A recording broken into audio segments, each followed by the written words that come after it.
ታሪካችን የሚጀምረው ሃንሻንግ የተባለ ቆንጆና ተወዳጅ ዋና ገጸ ባህሪ በብስክሌት ወደ ኮሌጅ በፍጥነት እየነዳ ሲሄድ ሲሆን በድንገት ጂያንዳን ከተባለችው ውብ ዋና ገጸ ባህሪ ጋር ሳይታሰብ በኃይል ይጋጫል።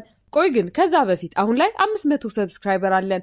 እቅዳችን በዚህ 90 ቀን ውስጥ 100,000 ሰብስክራይበር ለመግባት ነው። አንችልም? እንችላለን። ሰብስክራይብ አድርጉ። በዚህም የተነሳ ጂያንዳን በእጇ ይዛው የነበረው ኬክ ሙሉ በሙሉ በሃንሻንግ ንጹህ ልብስ ላይ በመፍሰሱ ሁኔታው ክፉኛ ያበሳጨዋል። እሷም በድንጋጤ ይቅርታ ለመጠየቅ ብትሞክርም ሃንሻንግ ግን በንዴት ተሞልቶ ክፉኛ በመቆጣት ዳግም ፊቷ እንዳታሳየው በጥብቅ አስጠንቅቋት መንገዱን ይቀጥላል። በመቀጠልም ዳን የተፈጠረውን አጋጣሚ እያሰበች ወደ ክፍሏ ስትሄድ ሚን ከተባለች አዲስና ተግባቢ የክፍል ጓደኛዋ ጋር ስትተዋወቅ ታሪክ አዲስ መልክ መያዝ ይጀምራል። ብዙም ሳይቆይ ታንግ የተባለች ሌላኛዋ የክፍል ጓደኛቸውም ወደ እነሱ በመምጣት አብራቸው ትቀላቀላለች። ከዚያም ዳን ጂያን ከተባለ ልጅ አንድ ጠቃሚ መጽሐፍ እንድትቀበል የሚገልጽ የጽሑፍ መልእክት በስልኳ ይደርሳታል። ይህንንም ተከትሎ ዳን መጽሐፉን ለመቀበል ወደ ኮሌጁ ዋና ገንዳ ስታመራ በዋና ገንዳው ውስጥም ሃንሻንግ ከጓደኞቹ ጋር ሆኖ እናገኘዋለን። ሆኖም ግን ሃንሻንግ በልጅነቱ ያጋጠመውን የውሃ ፍርሃት ትራማ እያስታወሰ በከፍተኛ ጭንቀት ውስጥ ሆኖ ወደ ውሃው ለመግባት ሲያመነታ ይታያል። በዚህ ጊዜ ዳን ወደ ዋና ገንዳው ስትገባ ሃንሻንግን ከጀርባው በማየት ጂያን እንደሆነ በማሰብ በስህተት ትጠራዋለች። እሱም ዘወር ሲል ያቺው ኬክ የደፋችበት ልጅ መሆኗን ሲያረጋግጥ ዳግም በመገናኘታቸው ክፉኛ ይናደዳል። ወዲያውኑም በመጽሐፉ ምክንያት በመካከላቸው ከፍተኛ ንትርክ ሲፈጠር ዳን በንዴት ሳታስበው ሃንሻንግን ገፍታ ጥልቅ ውሃ ውስጥ ትጥለዋለች። ይህ በእንዲህ እንዳለ ሃንሻንግ የውሃ ፍርሃት ያለበትና ፈጽሞ መዋኘት የማይችል በመሆኑ በውሃው ውስጥ ክፉኛ መስመጥ ይጀምራል። ዳንም ሁኔታውን ስትመለከት በፍጥነት ዘላ ወደ ውሃው በመግባት ሃንሻንግን ከሞት ታድነዋለች። ከዚያም ከውሃው አውጥታ የመጀመሪያ ደረጃ ሕክምና CPR በከንፈሩ ስትሰጠው አንድ ያልታወቀ ሰው ድርጊቱን በድብቅ ፎቶ ያነሳቸዋል። በማግስቱ ዳን ያዳነችው ተማሪ የኮሌጁ የዋና ክለብ ፕሬዝዳንትና እጅግ ታዋቂው ሃንሻንግ መሆኑን ስታውቅ በድንጋጤ ትዋጣለች። ይባስ ብሎ ትናንት ማታ ሕክምና ስትሰጠው የተነሱት ፎቶ በኮሌጁ ማህበራዊ ሚዲያ ላይ በስፋት ሲሰራጭ ሁሉም ተማሪ ስለ እነሱ ማውራት ይጀምራል። በሌላ በኩል ሃንሻንግ ፎቶ በግቢ ውስጥ በመሰራጨቱ ክብሬ ተነካ ብሎ በማሰብ ክፉኛ ይናደዳል። ጂያንዳንም በፈጠረችው ስህተት ክፉኛ በመጸጸት ከልቧ ይቅርታ የምትጠይቅበትን ረዥም ደብዳቤ በጥንቃቄ ጽፋ እንድትሰጠው ትወስናለች። ነገር ግን ታንግ የተባለችው ተንኮለኛ የክፍል ጓደኛዋ ሁኔታውን በቅርበት ስትከታተል ስለነበር ዳን የጻፈችውን ትክክለኛ የይቅርታ ደብዳቤ በድብቅ በመቀየር በስድብ የተሞላ ሌላ ደብዳቤ ትተካበታለች። ሃንሻንግም ይህንን የተቀየረ ደብዳቤ ሲያነብ ይበልጥ በመናደድ ጂያንዳንን ክፉኛ ሊበቀላት ይወስናል። በመሆኑም ሃንሻንግ ፕሬዝዳንታዊ ስልጣኑን በመጠቀም ዳንን በግዴታ የዋና ክለቡን እንድትቀላቀል ያደርጋታል። ወደ ክለቡ ከገባች በኋላም እሷን ለማስወጣት በማሰብ እጅግ ከባድና አድካሚ የሆኑ ስልጠናዎችን እየሰጠ ከፍተኛ ጫና ያደርስባታል። በተመሳሳይ ሰዓት ታንግ ተንኮሏን በመቀጠል የዳንን ሻምፑ በድብቅ በቀለም ትቀይርባታለች። ዳንም ጸጉሯ ሲበላሽ ድርጊቱን የፈጸመችው ታንግ መሆኗን ወዲያውኑ በማወቅ ፊት ለፊት ክፉኛ ትጣላታለች። ከዚያም ዳን የተበላሸውን ጸጉሯን አስተካክላና የጸጉር አቆራረጧን ቀይራ ካፌ ውስጥ ስትታይ ሃንሻንግ በአዲሱ ውበቷ ክፉኛ ተደንቆ አይኑን ሊነቅል አይችልም።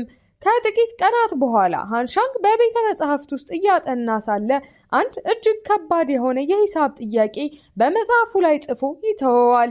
ዳንም ሳታውቀው ያንን መጽሐፍ ስታገኝ ጥያቄውን በቀላሉ በመስራት መልሱን እዚያው መጽሐፉ ላይ ትጽፍለታለች። በቀጣዩ ትዕይንት ሃንሻንግ ወደ ክለቡ ቢሮ ሲገባ አንድ ውድ ዋንጫ መሬት ላይ ወድቆ ተሰብሮ ይመለከታል። ወዲያውኑም ይህንን ያደረገችው ዳን እንደሆነች በማሰብ ክፉኛ ሲጣላት በንዴት ስልኳን መሬት ላይ አጋጭቶ ይሰብርባታል። ዳንም ምንም ጥፋት ሳታጠፋ ስልኳ በመሰበሩ ክፉኛ ታዝናለች።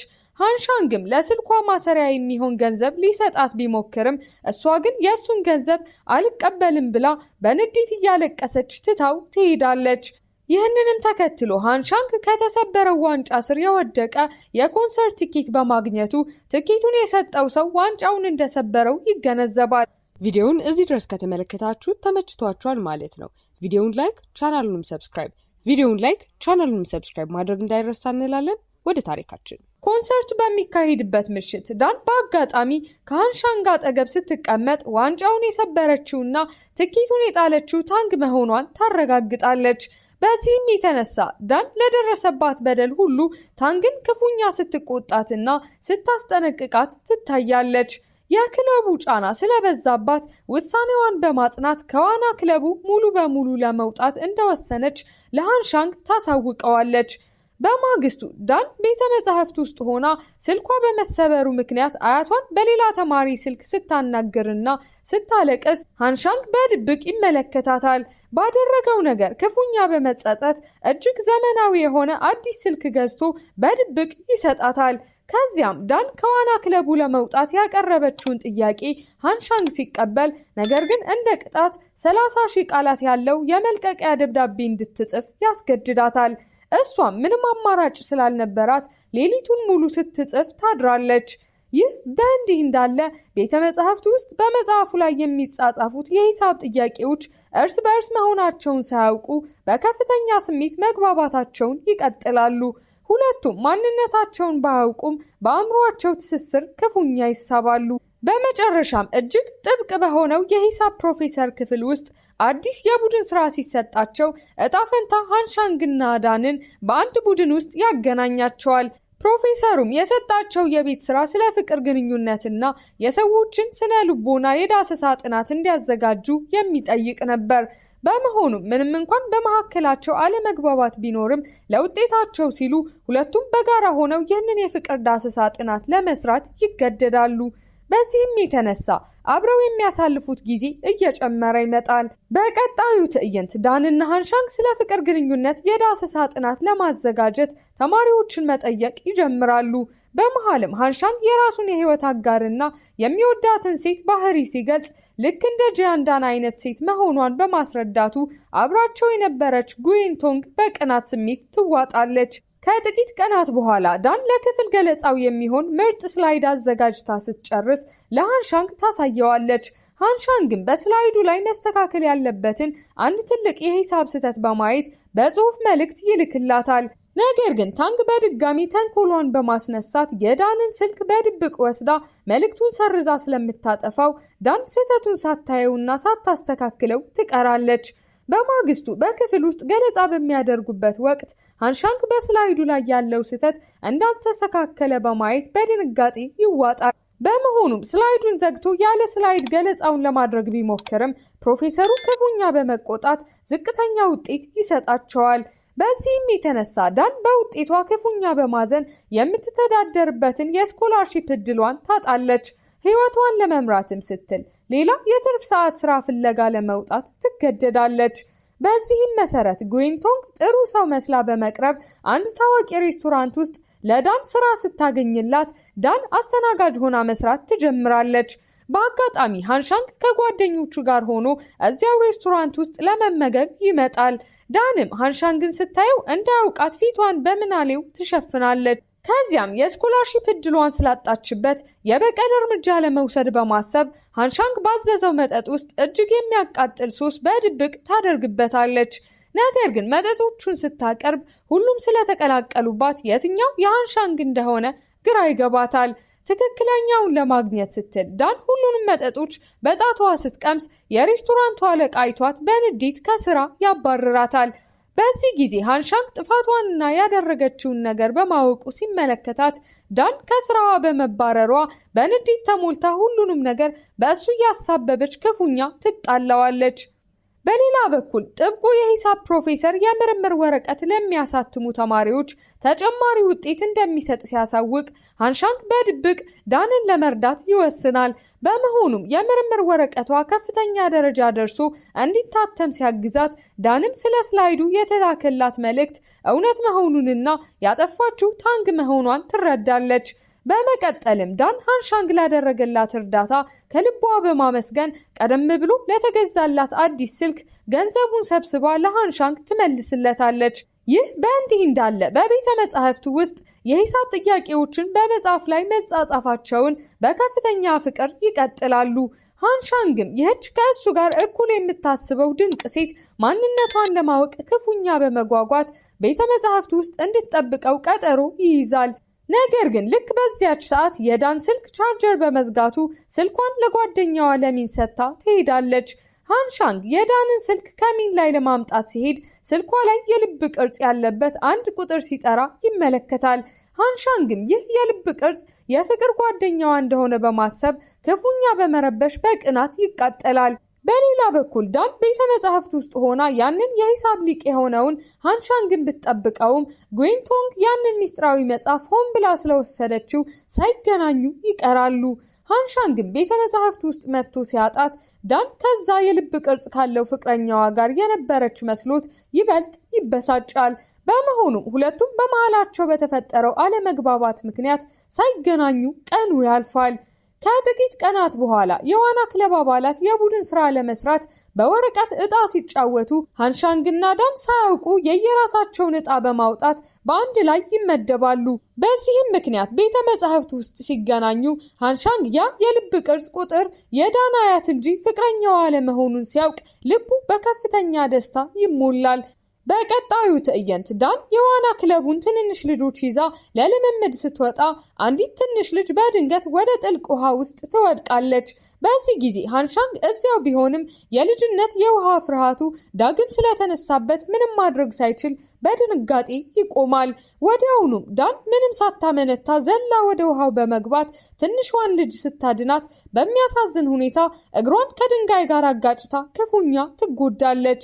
ሃንሻንግን በሁኔታው ክፉኛ በመደናገጥና ራሱን በመውቀስ ዳንን በፍጥነት አቅፎ ወደ ክሊኒክ በመውሰድ ያሳክማታል። ከሕክምናውም በኋላ እግሯን ስላመማት በራሱ ብስክሌት ላይ ከጀርባዋ አሳዝሏት በከፍተኛ ፍቅር ይዟት ይመለሳል። ይህንን የፍቅር ጊዜያቸውን የምትመለከተው ቶንግ ግን በቅናት መቃጠሏን አላቆመችም። የሃንሻንግን ልብ ለማግኘትም በማሰብ ሌላ አዲስ ተንኮል ማውጠን ትጀምራለች። በማግስቱ ቶንግ ሃንሻንግን ከሷ ጋር ለማስቀረት በማሰብ የራሷን ኮምፒውተር ሆን ብላ በማበላሸት እንዲያስተካክልላት ትጠይቀዋለች። እሱም እያስተካከልላት ሳለ አብረው ፎቶ ተነስተው በማህበራዊ ሚዲያ ላይ ስትለጥፍ ዳን ይህንን አይታ በቅናትና በሐዘን ክፉኛ ትሰበራለች። በመጨረሻም ዳን የሃንሻንግን ተግባር በመጥላት እሱን ማግለልና መሸሽ ትጀምራለች። ቤተ መጻሕፍት ውስጥም ሃንሻንግ ያስቀመጠውን ቁጥር የቡና ውሃ በስህተት ሲደፋበት ዳንም የራሷን ቁጥር እዚያው መጽሐፍ ላይ አስቀምጣለት ትሄዳለች። ከዚያም የፈተና ጊዜ በመድረሱ ሃንሻንግና ጓደኞቹ ቤተ መጻሕፍት ውስጥ ለፈተና ጥናት ይሰበሰባሉ። ብዙም ሳይቆይ ዳንና ሚንም አብረዋቸው ሲያጠኑ ጉዌንቶንግ ሃንሻንግን ጥያቄ በመጠየቅ ስትጠጋው ዳን በቅናት ስሜት ትመለከታቸዋለች። ሁኔታውን የተረዳው ሃንሻንግም ዳንን ለማረጋጋት ቡና ለማምጣት ይዟት ሲወጣ ድንገት የኮሌጁ መብራት ሙሉ በሙሉ ይጠፋል። በዚያም በጨለማ ውስጥ ሆነው ሃንሻንግ ዳንን ያ በመጽሐፉ ላይ የተበላሸባት ቁጥር መጨረሻው 132 እንደሆነ ይነግራትና እንድትደውል ይጠይቃታል። ዳንም ስልኳን አውጥታ ወደ ቁጥሩ ስትደውል ድንገት በጨለማው ውስጥ የሃንሻንግ ስልክ ሲጠራ ይሰማል። በዚህ ጊዜ ሁለቱም ለረጅም ጊዜ በመጽሐፍ ላይ ሲጻጻፉ የነበሩት ሚስጥራዊ ሰዎች እርስ በእርስ መሆኑን በማወቅ በከፍተኛ ደስታ ይሞላሉ። በማግስቱ ሃንሻንግ ለዳን ውብ የሆነ ጫማ ገዝቶ ሲመለስ መንገድ ላይ አንዲት አሮጊት ሴት ዕቃ ሲወድቅባቸው አይቶ በመርዳት ወደ ማደሪያው ይወስዳቸዋል። እዚያም ሲደርስ አሮጊቷ የዳን አያት መሆናቸውን ሲያውቅ ክፉኛ ይገረማል። አያቷም ኮሌጅ ውስጥ የዋና ክለቡን ፕሬዝዳንት የልጅ ልጃቸውን እንደሚንከባከባት ሰምተው ስለነበር ሲያመሰግኑ ሃንሻንግ ያ ፕሬዝዳንት ራሱ መሆኑን ሲገልጽ አያቷ ክፉኛ ይደሰታሉ። በመቀጠልም ዳን ከአያቷ ጋር ካፍቴሪያ ውስጥ ሲበሉ ሃንሻንግና ጓደኞቹም አብረዋቸው ሲቀላቀሉ በጣም አስደሳች ጊዜ ያሳልፋሉ።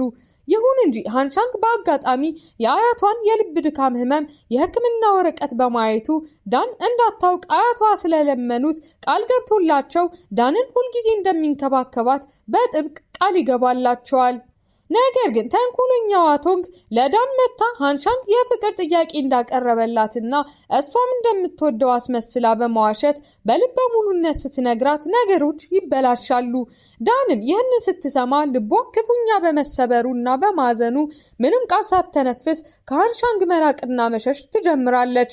ሃንሻንግም ለምን እንደራቀችው ሳይገባው በግራ መጋባት ይዋጣል። በሌላ በኩል ቶንግ ሃንሻንግን አስገድዳ ይዛው ለሊሺ ልብስ ልትገዛ ወደ ሞል ስትወጣ ሃንሻንግ ሁኔታው ስላልተመቸው ሊሽን በድብቅ አምጥቶ ትቷቸው ይሄዳል። ዳንም በዚያ ሞል ውስጥ ስታልፍ ቶንግ እና ሊሽን አብረው እጅ ለእጅ ተያይዘው ስታያቸው የፍቅር ጓደኛሞች መሆናቸውን ትረዳለች። ከዚያም ዳን ሃንሻንግን ሬስቶራንት ውስጥ ስታገኘው በሚያቃጥል ምግብ ምክንያት አይኑ ላይ እንባ መጥቶ ስታይ ከቶንግ ጋር ተጣልቶ የሚያለቅስ መስሏት በሐዘን ትጠይቀዋለች። ሃንሻንግ ግን ፈጽሞ የፍቅር ጓደኛ ኖሮት እንደማያውቅ ሲነግራት ዳን ቶንግ በቅናት ምክንያት እንደዋሸቻት ትገነዘባለች። በቀጣዩ ትዕይንት ሚን ለዩዌንሴን የፍቅር ጥያቄ ለማቅረብ ስታስብ ዳን የሊን ካፌ በጥሩ ሁኔታ ስታስጌጥላት ሊ ግን ዳን ለሃንሻንግ የፍቅር ጥያቄ ልታቀርብለት እንደሆነ በማሰብ በስህተት ለሃንሻንግ ሄዶ ይነግረዋል። ሃንሻንግም ዳን የፍቅር ጥያቄ ልታቀርብለት እንደሆነ በማሰብ በከፍተኛ ደስታ እየሮጠ ወደ ካፌው ሲመጣና ያጌጡትን ፊኛዎች ሲያበላሸው ዳን ልትቆጣው ስትል የፍቅር ጥያቄው እንደተቀበለ በኩራት ይነግራታል። ነገር ግን ማጌጫው የሚንና የዩዌንሴን መሆኑን ሲያውቅ በስህተቱ ክፉኛ ያፍራል። በመቀጠል ሚን ለዩዋንሴን የፍቅር ስሜቷን ስትገልጽለት አንድ ፎቶ አንሺ በድብቅ ፎቶ አንስቶ በማህበራዊ ሚዲያ ላይ በመልቀቁ ምክንያት ሰዎች ሚንን ክፉኛ ሲተቿት፣ ዩዌንሴን ግን በሁሉም ሰው ፊት ለሚን የፍቅር ጥያቄ በማቅረብ ይፋዊ የፍቅር ጓደኛሞች ይሆናሉ። ከዚያም ሁሉም ጓደኛ ማቾች በአዲስ ዓመት ድግስ ላይ ተሰብስበው የካርድ ጨዋታ ሲጫወቱ ዳን የመጀመሪያዋን የከንፈር ለከንፈር መሳም አድርጋ እንደሆነ የሚጠይቅ ዕጣ ካርድ ሲወጣላት በሀፍረት ትሸማቀቃለች። ጓደኞቻቸውም በዋና ገንዳው ውስጥ የሆነውን የሕክምና ወይም የሲፒአር ጊዜ በማንሳት ሲያሾፉ ሃንሻንግ የዳንን ጆሮ ሸፍኖ የቅጣቱን መጠጥ ራሱ በመጠጣት ከሀፍረት ያድናታል። ይህንንም ተከትሎ ሃንሻንግ እና ዳን ከድግሱ ወጥተው አብረው ሲዝናኑ ሃንሻንግ ከልቡ ክፉኛ እንደሚወዳት ሲነግራትና እኩለ ሌሊት ላይ ርችት ሲተኮስ ሁለቱም በከፍተኛ ስሜት ይሳሳማሉ። በማግስቱ ዳን ሃንሻንግን በሀፍረት ስትሸሸው ሃንሻንግ ዳንን ይፋዊ የፍቅር ጓደኛው ለማድረግ በማሰብ ከጓደኞቹ ጋር ሄዶ ውድ የሆነ የአንገት ሐብል ይገዛላታል። ነገር ግን ሃንሻንግ ዳንን በዋና ገንዳው ውስጥ አግኝቶ የአንገት ሐብሉን ሊሰጣት ሲያስብ የዳን አያት በድንገት መሞታቸው በስልክ ተነግሯት ሃንሻንግን ይዛ እያለቀሰች ወደ ገጠር ትሄዳለች። በዚያም ዳን አያቷ በልብ ድካም መታመማቸውን ስትሰማና ሃንሻንግን ቀደም ብሎ ያውቅ እንደነበር ስትረዳ በሐዘንና በንዴት ክፉኛ ብትጣላውም ሃንሻንግ ግን ከጎኗ ሳይለይ የቀብር ስነ ስርዓቱን በማስፈጸምና በመንከባከብ እሷን ለማጽናናት ሌሊትና ቀን ይጥራል። በመጨረሻም ዳን ጊዜው አልፎ ሐዘኗን ስትረሳና ያደረገላትን ስታስብ ሃንሻንግ ያንን ውድ የአንገት ሐብል በፍቅር ሲሰጣት በደስታ ትቀበለዋለች። ወደ ከተማ ሲመለሱም ዳን ሃንሻንግን በስሜት አቅፋው ሁለቱም ይፋዊ የፍቅር ጓደኛሞች በመሆን ታሪኩ እጅግ በሚያምር ሁኔታ በደስታ ይጠናቀቃል።